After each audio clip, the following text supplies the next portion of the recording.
Hey there, and welcome back to another episode of the B2B Marketing Asia podcast. My name is Joe Escobedo. My guest today is Ionut Danifeld, who is the Chief Marketing Officer at TRAPO Asia. Thanks so much for being on the show. Yeah, thank you so much for inviting me, Joe. It's a pleasure to be Absolutely. here. We're really excited. We're going to be talking about a topic that I haven't heard talked about yet. And this came through a conversation we were having last time on how to market and sell boring products. And maybe you could share a little bit more in terms of what your experience has been, what you're currently doing, and what are some of the results that you've achieved. So I'll hand it over to you. As you said, Joe, I'm the CMO of TRAPO Asia. To explain what exactly it means, boring products, we are in the automotive space, and we are basically selling car mats, which is a product that most people ignore, and car accessories, anything from car chargers, cables, and so on. So I've been joining TRAPO for the last 2 years, and we're actually the fastest growing car accessories company in Southeast Asia, with presence in Malaysia, Singapore, Indonesia, and we're about to launch also Thailand. We had 5x growth since the last 2 years since I joined, of course, a collective effort. And a fun fact about me, I'm originally from Romania. Probably the question was why exactly a boring product? Because once again, it's a product that not so many people know. Not so many people, they actually put efforts in discovering this product. So the question is, how can you market a product that is not so sexy and attractive? So I think that everything starts in a way from the look and feel of the product. Everything that we've been doing in perspective, I like to call it a 360-degree marketing solution. Probably it's a little bit of a buzzword, but basically it means how you understand the user journey from being somebody that doesn't necessarily needs a product to somebody that is actually recommending. We have basically multiple touch points through everything that we're doing, from email marketing, pay-per-click, social media, affiliation. And the part of creating a product that you need is in a way humanizing the product and discovering a need. So to give an example, before the pandemic and this entire apocalypse started, we basically shifted our entire message to the most hygienic car mat. And the reason being is that, first of all, we discovered that based on an intensive search, we realized that actually, as a fun fact, the car interior is actually more dirty than your toilet seat. So we actually found and created a product that is actually killing 99.9% of the bacteria. So the moment that we discovered a need, we actually understood how to market it. And everything, we are creating all of these funnels to basically jump in the customers.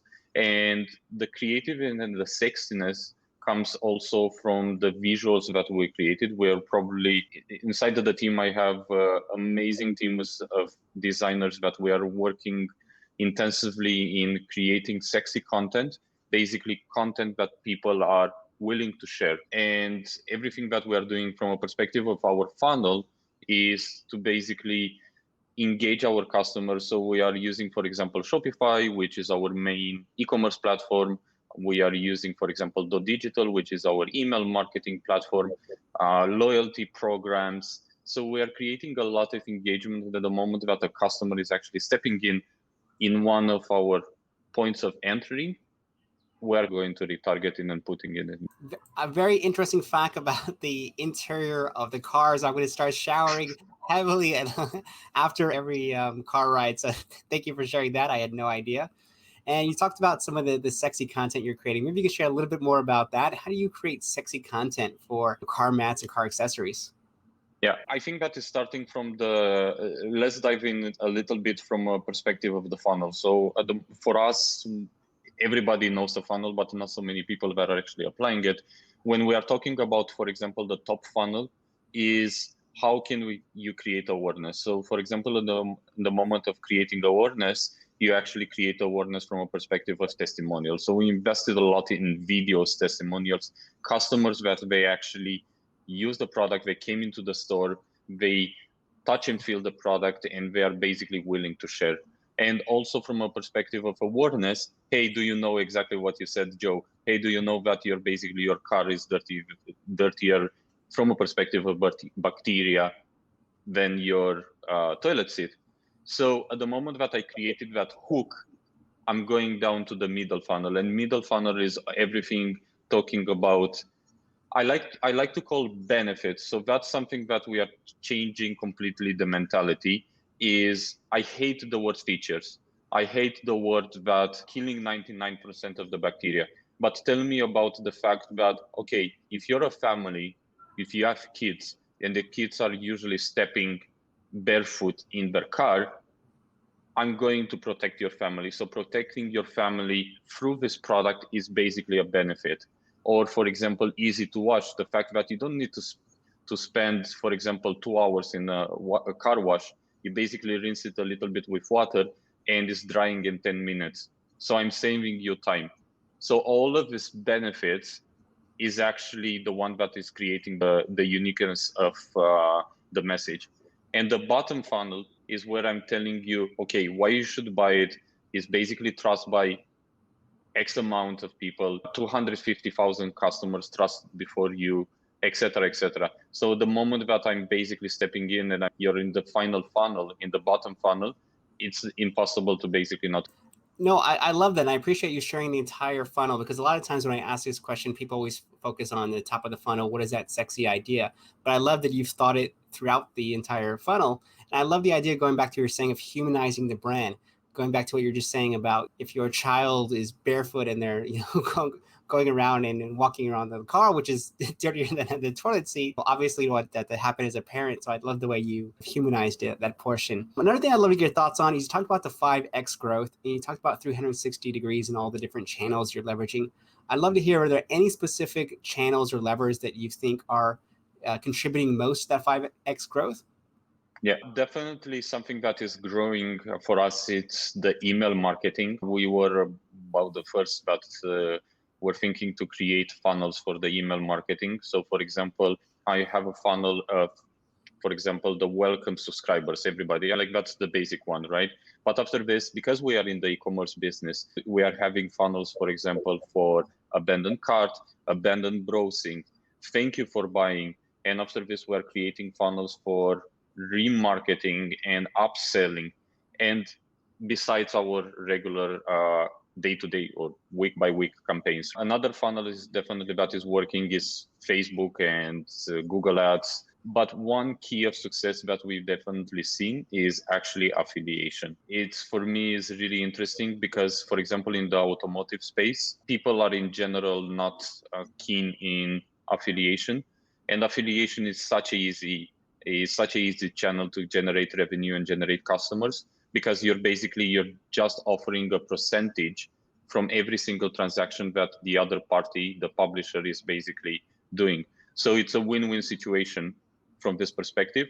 And all of the collaborations that we are having with different companies that are related to our businesses. So for example, car insurances, parking apps, that's just to name a few of them. So I think the key focus here is for your customer or for your listeners, try to find, for example, partnerships that are actually they're creating a little bit of synergy with your business. Once again, for us was parking apps. We know that somebody that is actually using a parking app, it's actually potential our customer. So how can you create partnerships with this by offering them a discount to their customers or any other collaboration?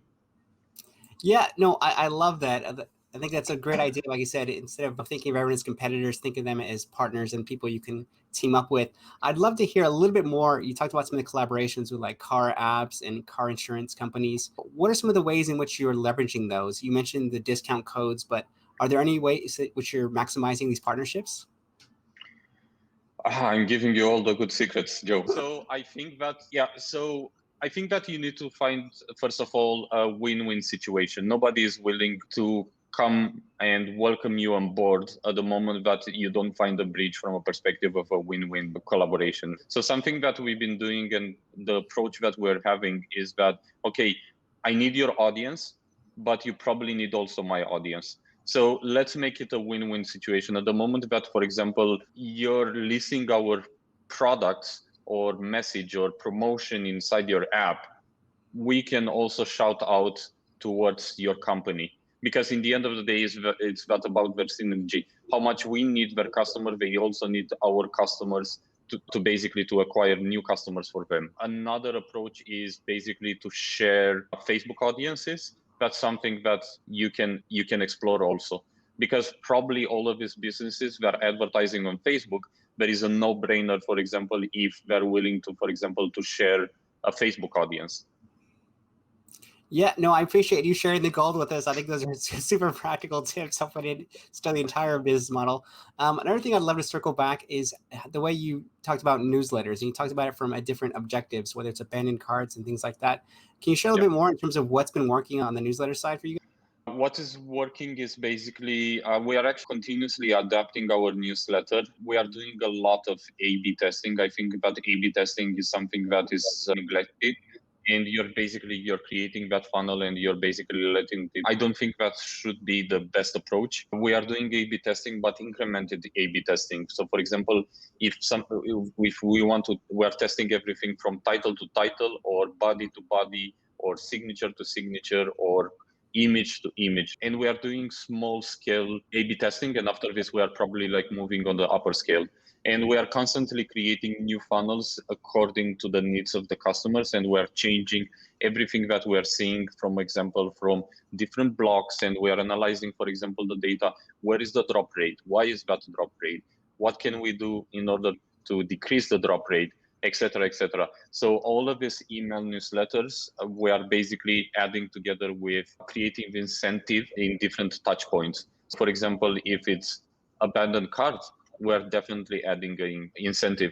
But for example, if it's just a welcome Siri, we are basically trying to find what kind of relevant content, like inbound marketing is saying all the time, the right message to the right audience, and content is the one that is key. And the idea behind is that we are always trying to understand, based on the customer's discussions, what is the content that is actually makes them interested in. Absolutely. Like I said, I completely agree. Talking with your customers and identifying what kind of content they want, rather than thinking about it from your own point of view, I think it's probably one of the reasons for you guys' success. Yeah, there's so much great tips that you've given us so far.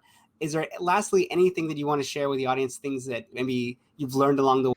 Depending on where exactly is you're located as the business, but something that I think that I've been talking about marketing and email marketing and collaborations and so on, but something that is definitely, if you're in the e-commerce space, but in general, in any type of the business, I think don't neglect the customer support. We are having a kick-ass customer support team, and we've seen that, for example, the messages response at the moment that customer is inquiring is probably anything between 1 and 2 minutes, which is mind-blowing. And the reason of why is this, because we understand that customer, especially in the Southeast Asia where we are located, it's keen. So you've probably seen all the time, I need this, tell me about this and that, etc., etc. So customer support is another factor of the success, and how we manage to sell a boring product, which I don't call it anymore a boring product. Yeah. Absolutely. I was going to say, it's no longer boring to me after listening to you in this conversation. And I think you bring up a key point in terms of after sales customer service. Regardless, I think whether you're in e-commerce or telecommunications or tech, that is one of those things that is highly valued by customers, but not enough companies really focus on it, because they focus once again on getting your money. And then after that, what happens? So some super practical tips in a very short time. We're definitely going to do a follow-up on this. So thank you so much. I really appreciate you sharing all your insights and experience with us. Thank you so much, Joel. Once again, Joe, for inviting me, and it's been a pleasure to be on your show. Absolutely. Thank you guys so much for watching and listening to today's episode. If you found it helpful, which I know you definitely did, feel free to share it with your colleagues or anyone interested in e-commerce, funnels, basically marketing and sales in general. So thank you guys so much, and we'll see you soon. Take care.